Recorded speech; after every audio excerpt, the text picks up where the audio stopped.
Devant la caméra, c'est pas facile pour tous. C'est un petit peu compliqué pour parler et tout ça. Mais ça te donne courage et te donne patience aussi et tout ça.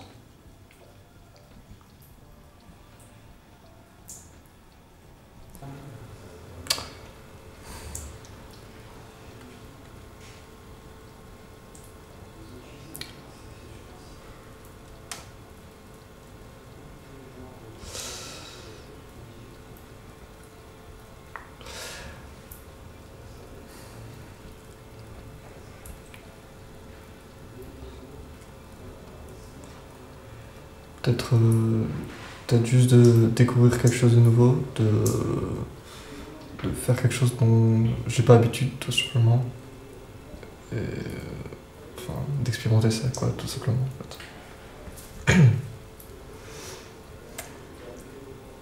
Qu'est-ce qui te fait peur? Pour toi, le plus grand challenge, c'est quoi? De paraître devant la caméra. Pourquoi ça te fait peur? Je me sens mal à l'aise.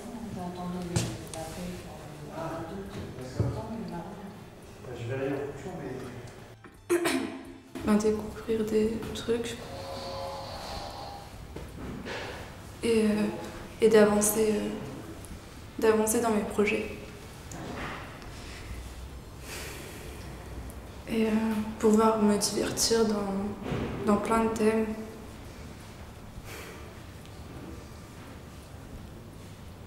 Et puis pouvoir se connaître les uns les autres.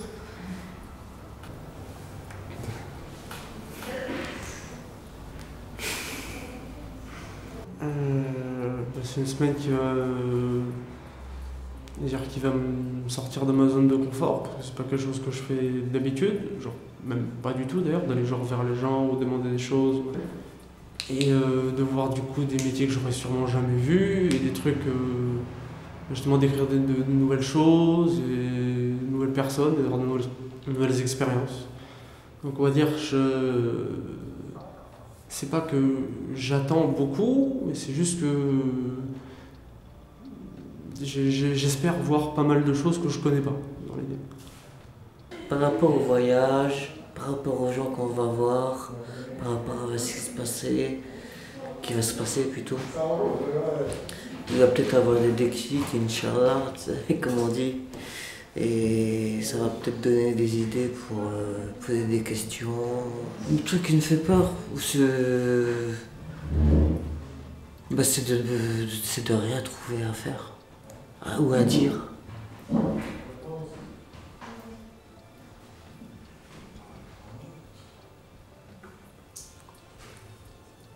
Et surtout en Allemagne, hein, parce que le gars, s'il me parle en allemand, pour comprendre, il faudra bien un traducteur.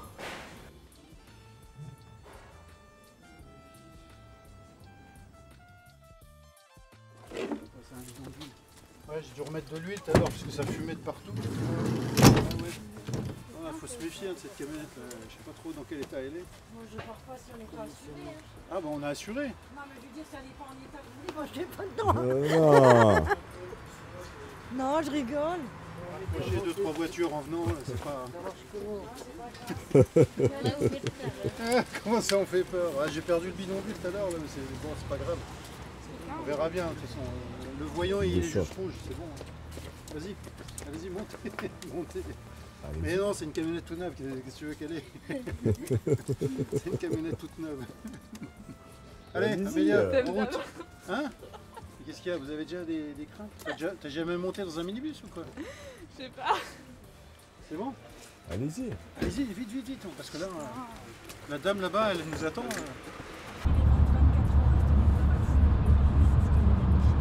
Par contre, tout le monde a son passe sanitaire là par hasard?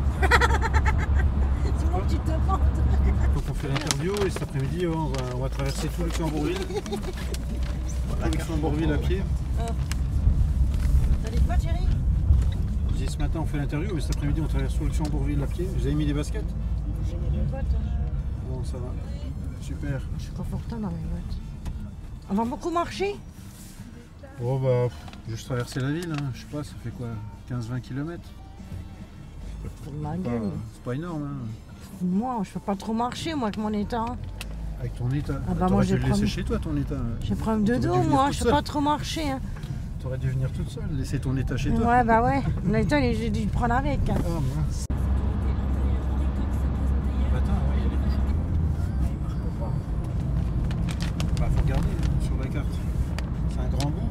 1 cm, c'est 500 mètres. Ouais, 1 cm, c'est 500 mètres. ouais. Donc il y a combien de centimètres? 3, 4, 4 km. 4 km. Ouais, ça 4 va. km. Donc ça voudrait dire qu'on n'est pas très loin. Bah ça va, on serait dans les temps. Ouais. Ça va, comment vous vous sentez alors, Fatma, franchement? Bien. Refroidi. Ça va. Quelqu'un a pris un coup. Moi, j'ai pris mon sac, c'est déjà bien. Vous êtes comme des poissons dans l'eau, je vois. Hein. Pour vous, la température, c'est normal. Hein. Ah bah moi, j'ai bien fait de prendre ma veste. Amélia, c'est les Caraïbes. Les Caraïbes. Alors, vous voyez où on est là? Non. Donc tout ce bâtiment-là, c'est un centre d'accueil de la jeunesse géré par le gouvernement luxembourgeois. Et donc dedans, il y a des chambres. On peut aussi héberger des jeunes. Ça fait un peu comme une auberge de jeunesse pour la jeunesse. Et donc il y a un vidéocut, c'est-à-dire un centre multimédia comme chez nous, là, comme là, vous vous rappelez d'où on vient là, à Thionville. Nous on est le centre multimédia du centre Le Lire et eux c'est le vidéocut pour tous les jeunes du Luxembourg en fait, ils viennent ici.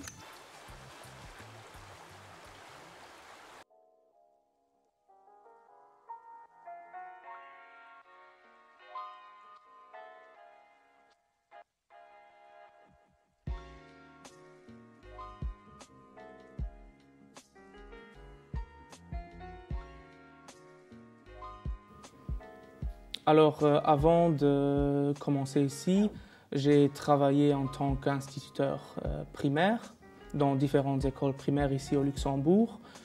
Après 4 ou 5 ans, j'ai décidé d'arrêter de faire ça et j'ai recommencé l'université. Les 3 dernières années, j'étais en Allemagne, à Hambourg, pour faire des études en pédagogie et en pédagogie médiatique. Et alors, ça fait maintenant 1 année que j'ai commencé ici au Service national de la jeunesse de travailler dans l'équipe de la Media Factory. Mon travail, c'est un peu d'essayer d'inventer de nouvelles activités autour des médias, des nouvelles médias, surtout dans le domaine des vidéos et des photos. Ça m'intéresse beaucoup comment les personnes ils agissent et pourquoi ils font certaines choses comme ils font. Et alors j'ai décidé d'étudier la sociologie et j'ai fait ça pendant 5 ans à Vienne. Moi je voulais aller en Allemagne faire mes études, mais là il faut avoir une moyenne assez haute et je ne l'avais pas. Et à Vienne, il ne faut pas avoir. Et j'avais comme idée d'aller là-bas, de commencer mes études. Et dès que je voulais faire mon bachelor là-bas, et je me suis dit, après, tu peux aller en Allemagne ou en France, par exemple. Et après, ça m'a plu beaucoup, alors je suis restée là-bas. Et aussi, je pense que c'est aussi bien si on sort une fois de son pays. Pour moi, personnellement, rester au Luxembourg pour faire mes études, ce n'était pas une option en fait. Je voulais sortir aussi, faire mes expériences et aussi ne plus habiter chez mes parents et tout ça. Je pense qu'on devient beaucoup plus mature si on sort de son pays. Pour moi, dans les activités médiatiques, le plus difficile, c'est la technique. Donc, trouver la technique appropriée, les devices appropriés pour le travail avec les enfants, pour que les enfants et les jeunes ont le plus d'autonomie possible, tout en garantissant un résultat qui est satisfaisant pour eux aussi. Là où il faut toujours faire attention, c'est de trouver le bon travail pour les différents enfants. Chaque enfant a des forces, il faut toujours trouver le bon travail pour que les enfants puissent montrer au maximum leurs forces. Oui, j'aime bien mon travail. Il y a tous les jours, il y a quelque chose de différent à faire. J'ai toujours des nouveaux défis, ce qui est très bien pour moi aussi. Il y a parfois de la routine, mais plutôt il y a beaucoup de changements chaque jour. Et j'ai une bonne équipe aussi, c'est très agréable. Il y a toujours ils sont très motivés, alors ça c'est très agréable aussi pour moi. Je peux dire pour le Luxembourg que la situation langagière est très spéciale parce qu'on a le Luxembourg comme langue officielle, comme langue nationale, mais on a encore d'autres langues officielles, le français, l'allemand. Et donc ça c'est déjà assez spécial parce qu'il y a des gens de partout et il y a beaucoup de langues différentes qui sont parlées. C'est une grande chance au Luxembourg que la plus grande partie des gens puissent parler allemand, français, donc on peut parler à tout le monde. Un jour quotidien, par exemple, je dois toujours parler plusieurs langues parce qu'il y a ceux qui parlent français, ceux qui parlent allemand, ceux qui parlent luxembourgeois. Et c'est très particulier, je pense. Et ça, c'est quelque chose qui fait aussi que le Luxembourg, on sait bien s'adapter et on sait bien aussi...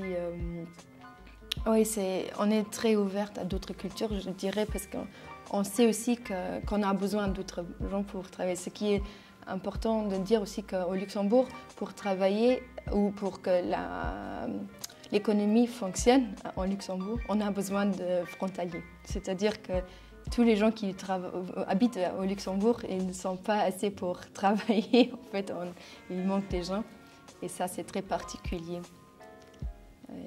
C'est pour ça aussi qu'on est très, je dirais, on est très ouverte à d'autres nationalités et aussi à d'autres langues. Moi, je pense toujours que le Luxembourg est un peu entre le système qui existe en France et celui qui existe en Allemagne. J'ai toujours l'impression que celui en France, c'est vraiment le but pédagogique qui est vraiment où le film est basé dessus. Et en Allemagne, c'est plutôt l'idée que les jeunes ils peuvent faire quelque chose. C'est moins structuré parfois et moins encadré, je dirais. Et le Luxembourg, je pense, c'est toujours un peu au milieu. C'est ce que je me suis rendu compte quand j'ai fait des projets comme Créa-Jeune, par exemple. Là, on va où, tu disais? Donc, on va à Bozanville d'abord, direction Bozanville en France, qui est la ville frontière, avant de passer en Sarre. Et en Sarre, donc on va à Sarre-Louis et après on bifurque vers Sarrebruck pour aller à notre rendez-vous qui est prévu donc avec Nikita à 11 h. Donc normalement on a, je dirais, une bonne heure, 1h10 de route là. Et après, après on verra sur place.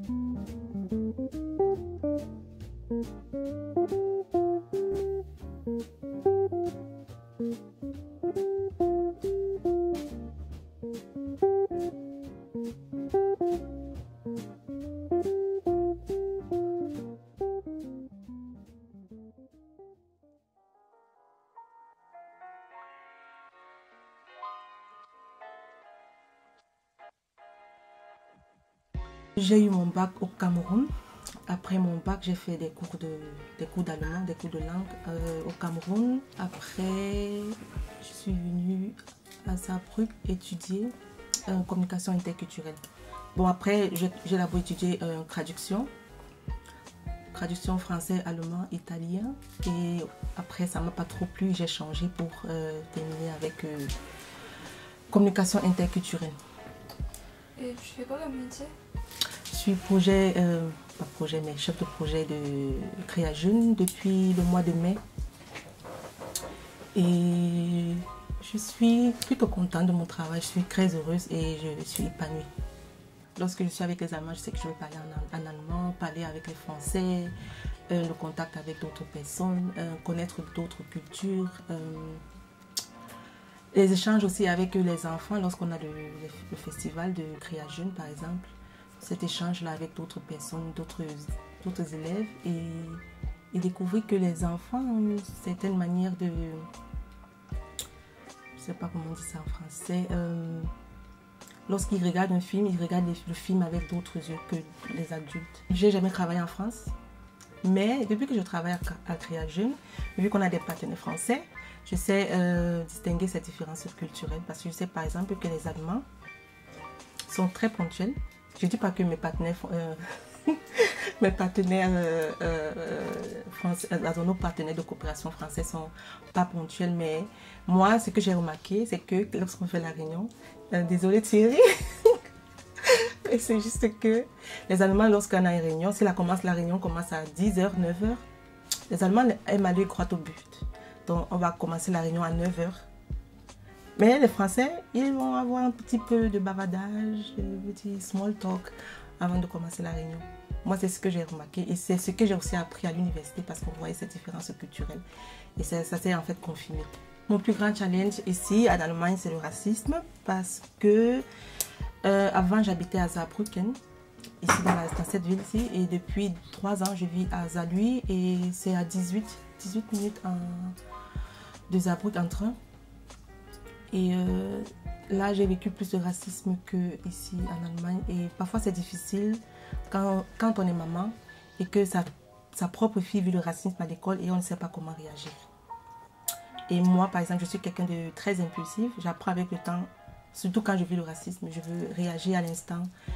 Et je veux réagir à l'instant et c'est difficile de se calmer et d'aborder la personne qui a posé cet acte raciste-là.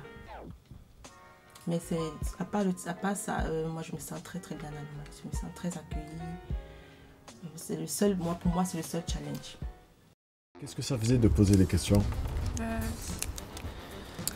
Ça faisait du bien d'avoir des réponses. Moi j'étais maître, enfin comment on dit déjà, ingénieur son, à écouter tous les moindres bruits qui gênaient, à éliminer, essayer de les éliminer en tout cas. Mais dans le coin où j'étais, il fallait que j'enlève la veste parce qu'il faisait chaud là, dans l'appartement. Mais ouais, franchement j'ai bien aimé, c'était cool. Il y a des questions par rapport au travail, au racisme, comment ça se passait en Allemagne. On a aussi découvert son parcours. Après l'après-midi, on s'est promené, on a été visiter la ville.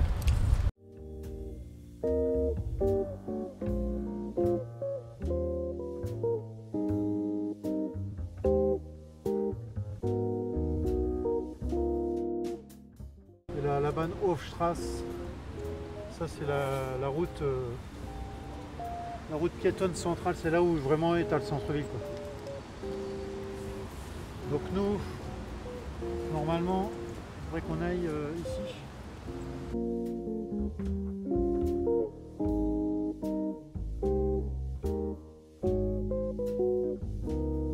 Donc là, par là, on va à la gare, Bahnhofstrasse, et par là, on va aller sur une petite place. Là, c'est vraiment marrant, là-bas. Il y a un petit coin vraiment à voir, quoi. C'est sympa. Et il y a le Cool Tour Café. Oui, on va aller plutôt par là.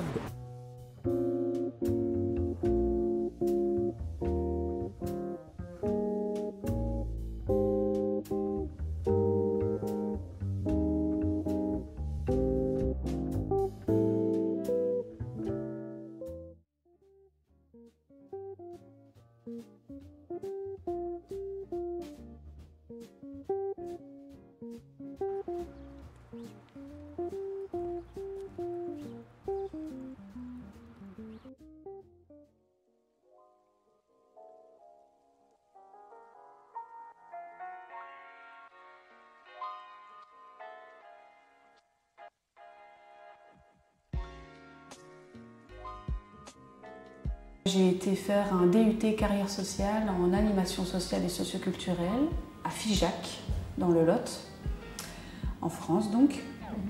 Et dans le cadre de ma 2e année de DUT, j'étais tellement passionnée par ce que je faisais que je voulais aller voir comment ça fonctionnait ailleurs. Et donc je suis partie en Belgique. J'ai passé mes examens. J'avais déjà un CDI avant de partir. Et donc 2 semaines après, je suis retournée en Belgique et depuis, je suis toujours là. Donc j'ai d'abord fait les secondaires classiques, donc comme on l'a dit, collège-lycée pour vous. Et après ça, j'ai tenté de faire des études supérieures en tant qu'éducateur spécialisé. Très vite, ça m'a pas trop réussi et donc du coup, j'ai décidé de refaire une formation en éducateur A2, que ça s'appelle, donc c'est le barème juste en dessous.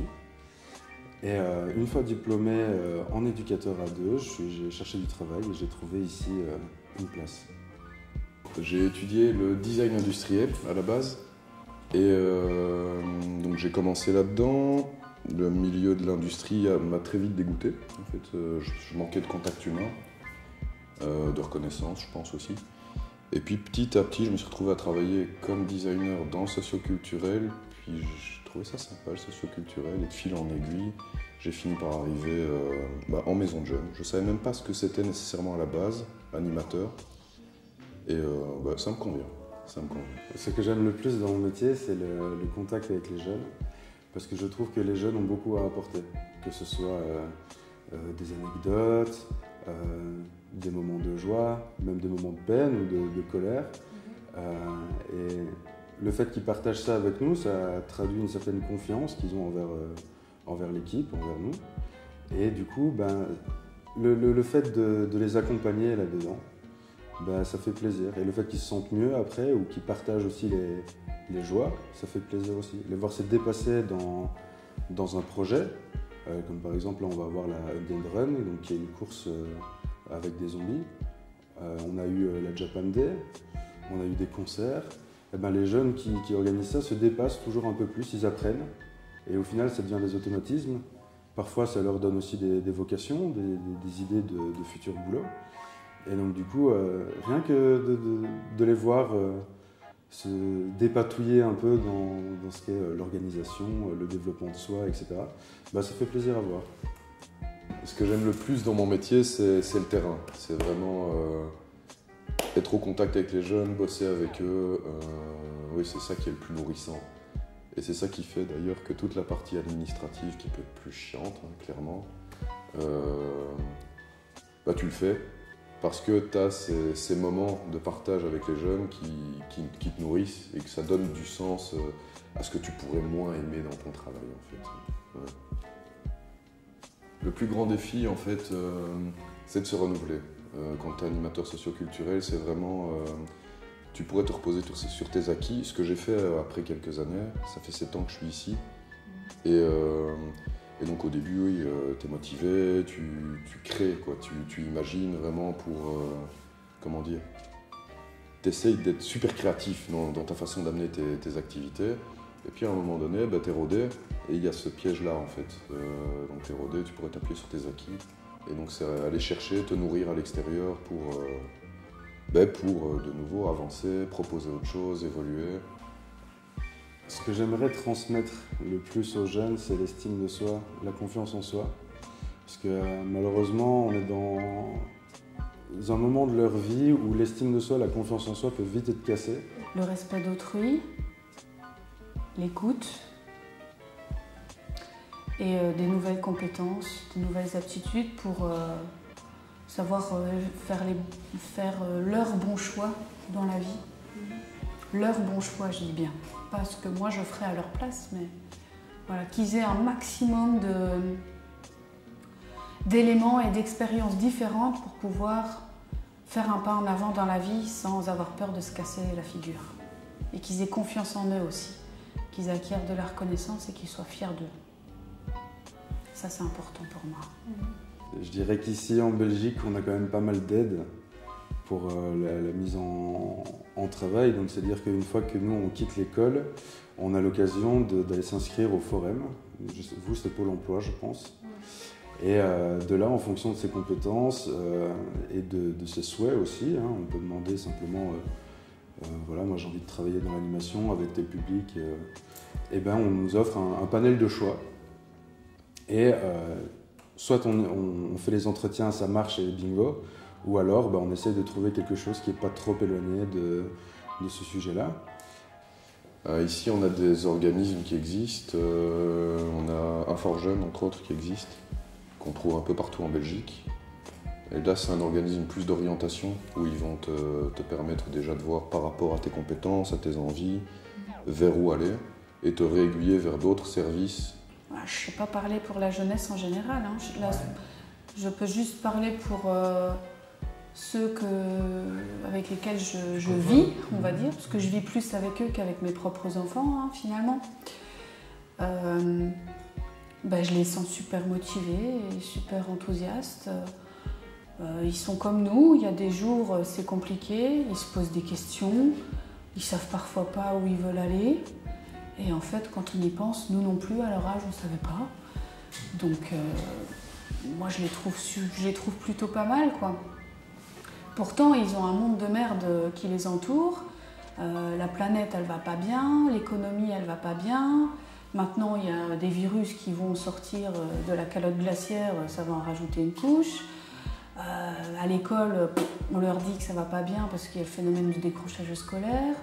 On leur reproche de rester devant leurs écrans H24, de plus s'intéresser à l'humain, de plus investir dans rien. Bah, moi, je les trouve géniaux. Donc, je trouve qu'ils s'en sortent vachement bien, malgré l'épée de Damoclès qu'on leur met sur la tête, quoi. Les caractéristiques de la culture belge par rapport à la culture française. C'est des questions très compliquées, hein, parce que du coup, il faut une bonne culture française pour pouvoir le dire.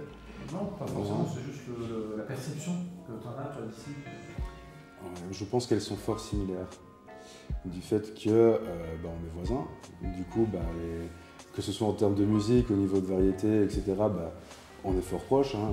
Aznavour, Brel, il y a quelques années de différence, mais c'est deux très bons chanteurs, deux très bons paroliers. Donc déjà, là, en termes de musique, je trouve qu'on est un peu plus fêtard que les Français, peut-être. Je pense que ça, c'est peut-être un cliché qui revient souvent, mais c'est vrai qu'on aime bien faire la fête. Il n'y a pas beaucoup de mauvaises raisons pour ne pas la faire. On va essayer d'être positif avant tout, et puis s'il y a du négatif, c'est pas grave. On avance ensemble.